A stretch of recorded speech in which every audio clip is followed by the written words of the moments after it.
Argumen ketiga bumi bola, GPS dan Google Maps. GPS adalah Global Positioning System untuk mengetahui di mana posisi orang atau tempat tertentu di lokasi manapun di dunia. Disebutkan bahwa orang yang ada di ujung barat tak dapat mengirim sinyal wireless ke orang yang ada di ujung timur karena terkena lengkungan bumi. GPS pada mobile phone kita, juga pada aplikasi Uber, Gojek, dan lain-lain, menggunakan berbagai aplikasi yang sudah ada. Yang paling umum adalah Google Maps. Jika ada orang mengatakan bahwa GPS Anda sebenarnya tidak menggunakan satelit, apakah Anda percaya? Kita tak perlu ngarang atau debat kusir. Mari kita dengar sendiri apa yang dikatakan oleh Google tentang Google Maps. Google Maps for mobile has solved this problem with a new beta feature called My Location. Instead of you telling Google your location, Google displays your location on the map with a click of a button, and it doesn't require GPS. Dengar sendiri kan? Ternyata My Location pada Google tidak menggunakan GPS, tidak menggunakan satelit. Ini adalah penjelasan resmi dari Google. Anda bisa search di YouTube, ketik Google Maps for Mobile with My Location. Lantas, bagaimana Google Maps, Gojek, Uber, dan lain-lain bisa bekerja pada HP kita dengan begitu canggihnya? Mari kita dengarkan lanjutan penjelasan Google bagaimana mereka melakukannya. So, how does it work?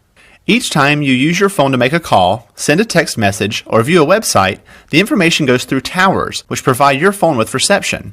A tower picks up your call and connects you to your Aunt Molly. The same thing happens when you fire up Google Maps for mobile. The tower gives you the reception you need to access map information. These towers also help Google display your location. Each tower has a unique footprint. When you access My Location, Google calculates an estimated location of your handset based on the unique footprint of nearby towers. It's not GPS. It's not GPS. It's not GPS. Dengar sendiri kan? Ternyata Google tidak menggunakan GPS. Sinyal-sinyal yang canggih itu diperoleh dari menara Telkom biasa. Persepsi Anda yang mengatakan bahwa HP Anda menggunakan GPS dan satelit lewat Google Maps. Google sendiri mengatakan tidak.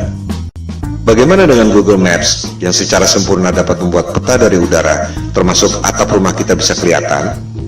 Bukankah itu menggunakan satelit? Ternyata Google Maps dibuat dengan menggunakan drone, bukan satelit. Silakan Anda riset dan temukan sendiri. Semua bukti-bukti ada di depan mata. Anda hanya tak memperhatikannya saja selama ini. Itu yang membuat kesadaran Flat Earth booming secara eksponensial sejak 2015. Pada bumi yang datar, satelit memang tidak diperlukan. Anda hanya perlu menara-menara Telkom. Hal ini akan kita bahas pada bab berikut, bagaimana USGS mengatur jarak penerbangan pesawat. Pertanyaan yang mind-provoking adalah, jika Anda bisa dapat uang 1,5 triliun rupiah untuk membuat satelit, padahal sebenarnya Anda cuma keluar biaya bikin tower 150 juta, keuntungan 10.000 kali lipat, dan orang tak ada yang tahu, Anda mau atau tidak? Keuntungan 10.000 kali lipat. Anda dagang dengan modal 1 juta, dapat hasil 10 miliar. Mau atau tidak? Saya tidak mengatakan Indosat atau PT Telkom menipu dengan satelit, sebab mereka tak bisa bikin satelit. Yang bisa bikin satelit adalah dia-dia juga, Hughes, Boeing, Ball, Lockheed Martin, dan lain-lain. Jika ditelusuri lagi, perusahaan-perusahaan aerospace membuat satelit itu dimiliki oleh dia-dia juga. Kelompok 1% penduduk yang lebih kaya dari 99% penduduk dunia lainnya. Kelompok 1% ini sudah lebih dari 100 tahun memonopoli bisnis lewat kartel untuk mengontrol harga agar menjadi mahal. Berlian misalnya, harganya menjadi mahal akibat dimonopoli oleh kartel. Mereka membuat ilusi supply dan demand supaya harganya tinggi. Di sektor supply, sebenarnya sumber daya berlian tidak selangka itu. Silakan Anda cek bagaimana kartel De Beers bisa menguasai pertambangan berlian dan membuatnya seolah-olah itu barang langka. Di sektor demand, kartel membuat ilusi seolah-olah berlian adalah kebutuhan manusia. Seolah-olah perkawinan Anda tidak afdol jika cincin kawin Anda tak ada berliannya. Itu sebenarnya adalah propaganda marketing yang dimulai tahun 1940-an. Begitu pula dengan ilusi minyak adalah sumber daya fosil. Minyak adalah senyawa hidrogen, oksigen, dan karbon, disebut hidrokarbon, yang berasal dari perut bumi. Tak ada bukti bahwa minyak berasal dari fosil tumbuhan dan dinosaurus. Itu adalah ilusi yang diciptakan oleh Rockefeller agar harga minyak menjadi tinggi. Rockefeller mengundang saintis ke konferensi Jenewa tahun 1892 untuk memulai propaganda bahwa minyak berasal dari fosil dinosaurus dan tumbuhan. Padahal, fosil adalah benda padat dan hidrokarbon minyak adalah benda cair. Fosil yang berasal dari makhluk hidup tak pernah jauh dari permukaan bumi. Sementara, manusia mengebor minyak sampai kedalaman 10 km dan tak pernah ada bukti bahwa fosil ditemukan di kedalaman itu. Tak semua orang menyadari bahwa media-media massa besar di dunia dimiliki oleh 6 perusahaan saja. Si kelompok 1% itu mampu memonopoli informasi yang diterima oleh 99% penduduk dunia lainnya. Hal ini yang disebut sebagai propaganda, mind control. Jika kelompok super kaya yang 1% itu, atau disebut elit global, mampu mencuci otak Anda lewat pendidikan, media massa, dan film-film, ilusi marketing yang membuat harga berlian dan harga minyak menjadi tinggi, apakah mereka tak mampu membuat ilusi tentang satelit? Kembali pada soal GPS. Tak semua orang menyadari bahwa GPS digunakan sejak tahun 1973 yang merupakan bagian dari teknologi militer. GPS berasal dari teknologi sebelumnya yaitu LORAN atau Long Range Navigation dan Decca Navigation yang digunakan sejak Perang Dunia Kedua. Of its equipment, which makes it very easy to operate and maintain once you understand a few fundamentals. To provide worldwide coverage, the Omega system will use 8 VLF transmitting stations. One in Norway, another in Trinidad, one in Hawaii, and another in north-central United States. Of the remaining, one is in the Indian Ocean, another in the southern part of South America, one in the Tasman Sea area, and finally, one in the Western Pacific. Apa yang membuat Anda berpikir bahwa dunia militer yang didesain buat perang membela negara tiba-tiba jadi malaikat yang menolong umat manusia di negara-negara lain dengan memberikan teknologi gratis? Disinilah jelinya the global elites yang sudah lebih dari 100 tahun memperoleh profit dengan cara menipu orang, scam, money laundering, transaksi fiktif, you name it. Demikian halnya dengan NASA.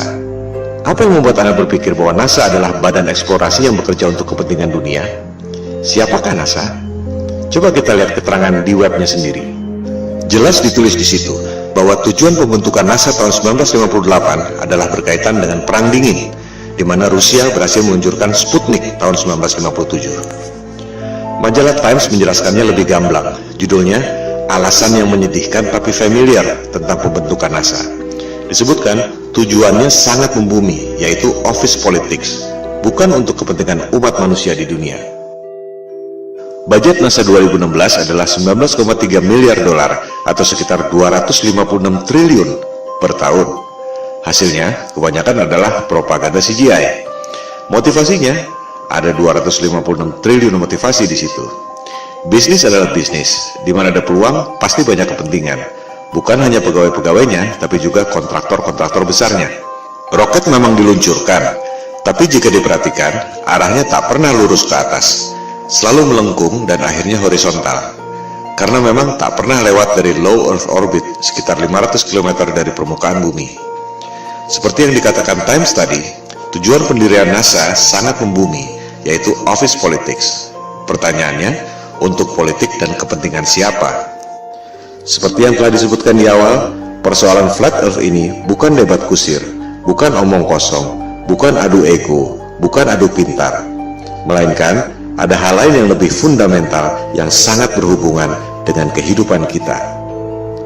Pada pembahasan selanjutnya, di video-video berikutnya, kita akan membahas hal ini.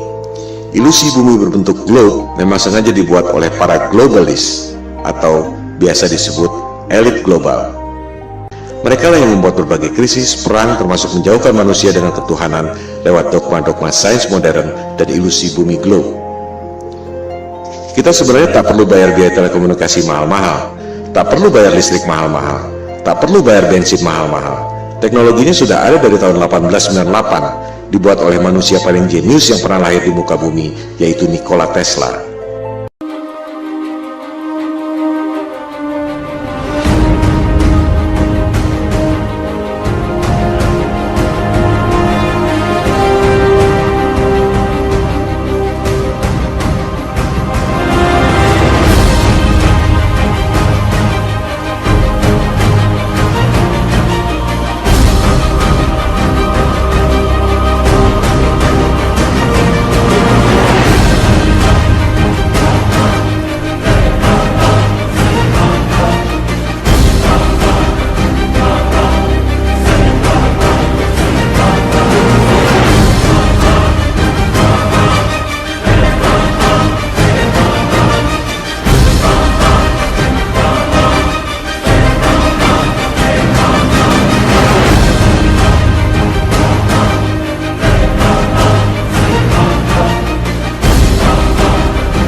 Seperti yang telah dikemukakan tadi, kita sebenarnya tak perlu bayar listrik mahal-mahal, tak perlu bayar biaya telekomunikasi mahal-mahal, tak perlu bayar bensin mahal-mahal. Teknologinya sudah ada sejak tahun 1898 yang dibuat oleh Nikola Tesla.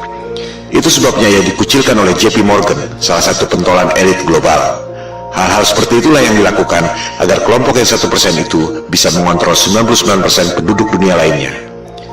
Berbagai manipulasi dan propaganda mind control dilakukan, seperti membuat ilusi supply dan demand, ilusi satelit, ilusi GPS, ilusi bumi berbentuk globe, ilusi bahwa mereka adalah kelompok adidaya yang sudah mampu melakukan eksplorasi ruang angkasa. Bangkitnya kesadaran flat earth merupakan ancaman bagi mereka. Oleh sebab itulah pemaparan ini diberi judul Konspirasi Bumi Datar. We don't have time for a meeting of the Flat Earth Society. Soal foto-foto CGI, satelit, dan GPS yang sudah kita bahas adalah soal teknologi, belum masuk pada sains yang sebenarnya. Kita akan membahas pada episode berikut. Sementara ini, kita tutup argumen GPS dan Google Maps dengan fakta bahwa Google Maps dan GPS tidak menggunakan satelit, melainkan menggunakan menara telkom biasa.